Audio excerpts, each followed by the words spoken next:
네, 안녕하세요. 소입니다. 네, 오늘은 여러분들에게 제가 지금 진행하고 있었던 그리고 진행하고 있는 POL 양과 훈련에 대해서 한번 이야기를 해드리도록 하겠습니다. POL 양과 훈련은 G2 엔드런스 영역과 그리고 G5 이상의 히트 트레이닝을 통합시켜서 운동 훈련 프로그램을 구성하고 수행하는 트레이닝입니다. 저 같은 경우는 토마스 토글 박사님의 POL 양과 훈련 프로그램을 착안해서 한 6개월에서 7개월 정도 계속 수행 중이고 있습니다. 그래서 오늘은 그 POL 양과 훈련을 진행했었을 때 제가 어떻게 데이터가 나왔고 그리고 어떤 긍정적인 피드백과 그리고 오류 사항들이 있었는지에 대해서도 한번 말씀드리도록 하겠습니다. 그럼 우선적으로 토마스 토글 박사님의 POL 양과 훈련에 대해서 설명해 드리도록 하겠습니다. 토마스 토글 박사님의 POL 양과 훈련 같은 경우는 POL 양과 훈련을 어떻게 진행을 해야 된다라는 이런 연구 논문은 아니었고, POL 양과 훈련과 그리고 히트 트레이닝 그리고 하이 볼륨 트레이닝 그리고 LT라고 하는 젖산 역치 트레이닝, 이런 다양한 훈련 프로그램 중에 어떤 것들이 인체에 긍정적인 피드백을 줬느냐에 대한 비교 연구 논문이었습니다. 거기에서 가장 이상적인 데이터 지표를 나타냈던 게 POL 양과 훈련이었고, 저는 이 비교 연구에서 선수들이 그럼 어떻게 POL 양과 훈련을 진행했는지에 대한 훈련 프로그램을 착안해서 지금 수행 중이고 있습니다. 한번 토마스 토글 박사님의 POL 양과 훈련을 간단하게 관찰해 보면 총 9주 정도의 훈련 섹션을 가지고 있고, 3주 정도의 메인 섹션을 3번 정도 로테이션화해서 훈련을 진행을 한다라고도 이야기할 수 있을 것 같습니다. 그래서 3주의 훈련을 간단하게 살펴보면 메인 세트는 2주 그리고 휴식주를 1주 정도를 가져가고 있습니다. 그래서 메인 세트 같은 경우는 히트 하이 인텐시티 트레이닝이 2섹션 그리고 LSD G2 정도의 엔드런스 트레이닝이 총 4세트로 구성되어지고 있습니다. 그래서 총 6일 훈련을 진행을 하는 POL 양과 훈련이다라고도 이야기할 수 있을 것 같습니다. 하이 인텐시티 트레이닝 같은 경우는 히트 트레이닝으로 존 5 이상의 히트 트레이닝을 진행을 하면 좋을 것 같고, 그리고 LSD 같은 경우도 그냥 4번을 똑같이 LSD를 진행하는 것이 아니라 한 섹션은 90분 1시간 30분 정도를 지속하는 LSD를 진행을 하고, 그리고 한 섹션은 2시간 30분 이상을 진행하는 LSD 섹션을 진행을 합니다. 그래서 이 세 가지의 블록을 총 2번, 그래서 총 6일 일주일 동안 수행을 한다라고도 이야기할 수 있을 것 같습니다. 그럼 제가 POL 양과 훈련을 어떻게 진행했는지에 대해서도 간단하게 이야기를 해드리도록 하겠습니다. 저 같은 경우는 작년 2월 달부터 자전거를 많이 못하게 되었고, 그리고 심지어 4월에는 코로나 2차에 걸리게 되었고, 그리고 코로나 2차의 후유증으로 대상포진이 얼굴 쪽으로 오게 되어서 건강상의 좀 이상 반응들을 많이 느끼게 되었습니다. 그래서 그 시점에 이제는 운동에 욕심을 부리면 안 되겠다, 내가 운동을 진행을 할 때 몸을 무리하게 쓰면 안 되겠다 라는 깨우침, 배움을 좀 얻게 되었고, 그래서 이제 천천히 운동을 진행을 하자, 차분히 그리고 가볍게 운동을 진행하자, 이런 마음으로 운동을 좀 진행을 하고 있었는데, 그런데 아직까지는 차분하게 수행할 마음은 좀 없었던 것 같습니다. 그래서 좀 열심히 하고 싶은 마음이 좀 큰 것 같아서, 그러면 무리한 데미지를 받는 것은 한번 경고를 받았기 때문에, 그러면 무계획으로 열심히만 타는 베이스보다는 한번 프로그램을, 객관화된 프로그램을 찾아보고, 그리고 나에게 맞는 볼륨과 나에게 맞는 강도로 계속 수행해 나가면서 신체에 대한 피로도나 그런 데이터들을 관찰해보자 라는 생각을 가지게 되었습니다.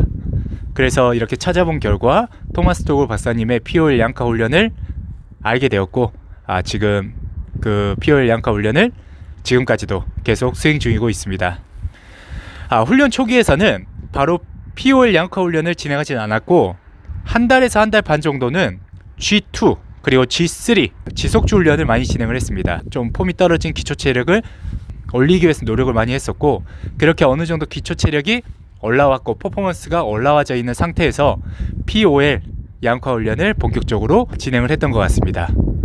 하지만 아직까지도 체력 상태가 올라와져 있는 상태는 아니었기 때문에 그때 당시에는 훈련을 진행하진 않았고 3일 메인 세트를 진행을 하고, 그리고 하루 휴식하고, 그리고 또 3일 메인 세트를 진행하고 또 하루 휴식하는 이런 템포들을 가져갔던 것 같습니다. 그래서 일주일에 5일에서 4일 정도 훈련을 진행하는 템포들을 초반에는 가져가게 되었습니다.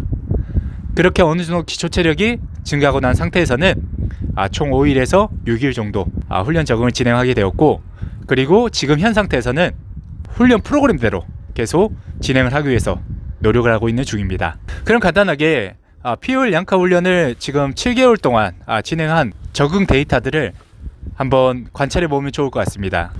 저 같은 경우는 파워와 그리고 심박을 기준으로 운동 강도와 운동 볼륨을 계속 관찰하고 적응하고 있으면, 그리고 파워를 점진적으로 올려가면서 훈련 적응을 진행을 했었습니다. 그래서 운동 초기에서는 360W FTP 설정을 하고 히트 훈련과 그리고 LSD를 진행을 하였습니다. 그래서 히트 훈련에 대한 데이터들을 관찰했었을 땐 대표적으로 스텝 바이 스텝과 그리고 그릴 앤 비어릿이라고 하는 히트 훈련을 한번 관찰해 보면 좋을 것 같습니다. 7월 달에 수행했던 스텝 바이 스텝과 그릴 앤 비어릿의 운동 데이터 볼륨입니다. 관찰을 하더라도 최대 심박 레벨이 193 이상을 노출받는 운동 강도였고, 그 정도 운동 강도는 제 최대 심박 대비해서 95% 이상, 거의 최대 심박에 근접한 심박수이기 때문에 상당히 높은 강도의 운동 볼륨이었습니다. 하지만 지금 현 상태에서는 그릴 앤 비어릿 같은 경우는 FTP 설정을 400으로 가져가고 있고, 그리고 스텝 바이 스텝도 FTP 설정을 400으로 관찰하고 훈련을 진행하게 되었습니다. 그 결과 스텝 바이 스텝 같은 경우는 FTP 설정을 400으로 했음에도 불구하고 최대 심박이 한 190 정도로 유의미하게 안정적으로 관찰이 되었었고, 그리고 그릴 앤 비어릿 같은 경우는 184 정도로 상당히 안정적으로 관찰이 되었던 히트 훈련에 대한 데이터였습니다. 그리고 그릴 앤 비어릿 스텝 바이 스텝 뿐만 아니라 여러가지 히트 훈련에서도 긍정적인 데이터에 대한 적응 관찰들이 있기 때문에 계속 FTP 설정을 점진적으로 올려나가면서 퍼포먼스에 대한 긍정적인 적응 그리고 관찰들을 해나갈 것 같습니다. 그리고 LSD G2 훈련 지속주에 한번 적응을 관찰해보면 초반부 235W 정도로 훈련을 진행을 했었습니다. 하지만 지금은 1시간 반 정도의 훈련 볼륨은 280W로 진행을 하고 있고, 그리고 다음 섹션에서는 290W로 올려서 진행을 해볼 것 같습니다. 한번 280W의 훈련 적응 데이터들을 관찰해보면, 2개월 전 데이터를 관찰해보면 260W 정도로 1시간 반 정도 훈련을 진행했었을 때 심박이 140대 정도가 나왔는데, 그런데 이번 주에 진행했던 280W 1시간 반 정도 볼륨에서는 심박이 134 정도로 의미있게 안정화된 적응 레벨이 보이게 되었고, 그리고 3시간 지표 같은 경우는 2개월 전에 3시간 LSD를 진행해 본 결과 평균 심박이 거의 150 가까이, 그리고 맥스 심박 레벨 또한 166 정도로 상당히 불안정성으로 나타나게 되었고, 하지만 오늘 진행했던 3시간 논스톱 LSD 같은 경우는 파워도 260W로 더 올리게 되었고, 그리고 심박 레벨 또한 126 정도로 안정적으로 관찰이 되었고, 심지어 2시간 이후에 관찰됐던 심박 레벨 또한 계속 안정화되는 수치들이 보이게 되었습니다. 그래서 LSD 또한 적응하고 긍정적인 데이터 지표들이 보이기 때문에 계속 지속 시간을 늘린다거나 아니면 파워를 조금씩 점진적으로 올려나가면서 데이터를 관찰하고 적응해 나갈 것 같습니다. 저는 개인적으로 지금 만족하고 POL 양카 훈련을 주기화시켜서 훈련을 진행을 하고 있고, 그리고 긍정적인 데이터들도 관찰이 되는 것 같아서 계속 선형적으로 점진적 과부하를 일으키면서 계속 훈련 적응을 진행해 나갈까 생각 중입니다. 그리고 무엇보다도 그냥 퍼포먼스에 대한 발달뿐만 아니라 신체 피로도를 유지하는 관찰에서도 상당히 긍정적인 것 같습니다. 원래는 무계획으로 자전거를 탔었을 땐 욕심만 앞서기 때문에 계속 한계점을 밀어붙이고 그 한계점을 계속 밀어붙이다 보니까 이런 신체 부하 피로도는 계속 누적되기 시작하였고, 그러다 보니까 훈련에 대한 빈도도 가면 갈수록 적어지게 되고, 그리고 왔다 갔다 하게 되고, 그리고 더 나아가서는 신체가 붕괴되면서 여러 가지 이상 반응들을 보였던 경험들을 하게 되었습니다. 하지만 지금 현 상태에서는 제 신체 부하 레벨들도 계속 관찰하면서 이런 주기화 훈련을 진행을 하고 있기 때문에 이런 신체 리스크적 관점들에서도 상당히 긍정적인 부분들이 있는 것 같습니다. 그래서 여러분들도 POL 훈련을 진행을 했으면 좋겠다라는 이야기보다는 자기 자신에 맞춰서 자기 자신의 운동 부하 볼륨을 맞춰서 주기화된 훈련 프로그램을 선정하고 그리고 수행해 나가는 것, 이런 컴페티션을 준비하시는 분들, 시합을 준비하시는 분들 뿐만 아니라 저와 같이 적극적으로 바라보시는 분들에게는 중요한 관점이 되지 않을까 싶기도 하고, 그리고 자기 자신이 헬스적 관점, 건강적 관점에서도 이런 주기화 훈련 프로그램을 접목시키고 훈련을 진행하는 것이 보다 더 효율적이고 긍정적일 수 있지 않을까라고 조심스럽게 말씀드리고 이번 영상은 마무리 짓도록 하겠습니다. 모두 즐거운 라이딩, 안전한 라이딩 되시길 바라겠습니다. 파이팅입니다.